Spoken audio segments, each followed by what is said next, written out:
little bit about lesson plan. So let's get started. Okay, I will explain about the lesson plan. We as the teacher should have a lesson plan. No matter what content or subject you are teaching, having a lesson plan prepares you for class by providing a clear outline for the day. Lesson plans are also important for outlining your classroom objectives, which can help you evaluate whether or not students are on track. Outlining expectation also keeps you and your student focused and motivated throughout the lesson. So, what is lesson plan?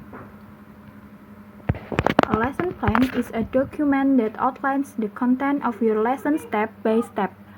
It is a list of tasks that your student will undertake to help guide your teaching. A lesson plan is usually prepared in advance and can either cover a one-off activity, an entire lesson, a unit of course, a day, or a week.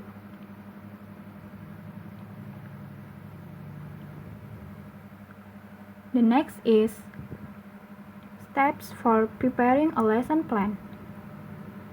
The first is identify the learning objective. Before you plan your lesson, you will first need to identify the learning objective for the lesson. A learning objective describes what the learner will know or be able to do after the learning experience rather than what the learner will be exposed to during the instruction. And the second step is plan the specific learning activities. When planning learning activities, you should consider the types of activities students will need to engage in order to develop the skill and knowledge required to demonstrate effective learning in the course. And the third is plan to assess student understanding. And the fourth is plan to sequence the lesson in an engaging and meaningful manner. The fifth, create a realistic timeline. And the last one is plan for a lesson closure. Lesson closure provides an opportunity to solidify student learning. Lesson closure is useful for both instructor and students.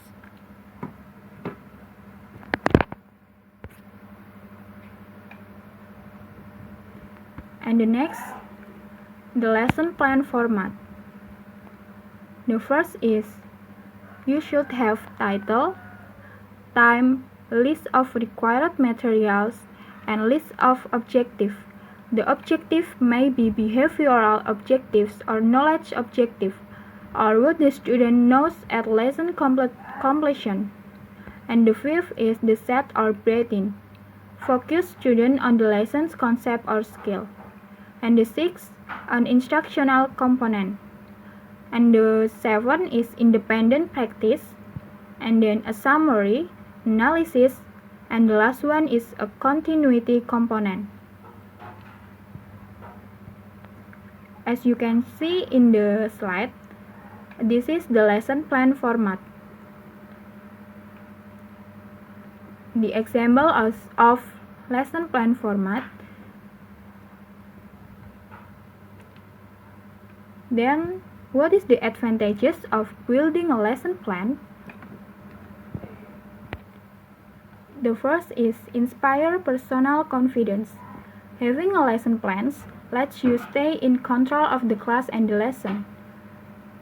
As your confidence comes across to students, you will find it easier to keep them focused and on track. And then, evaluate your own lesson. Lesson plan allow you to evaluate your own teaching performance as you compare your methods with the plan you've prepared. This is a good way to make adjustment to your teaching style or technique.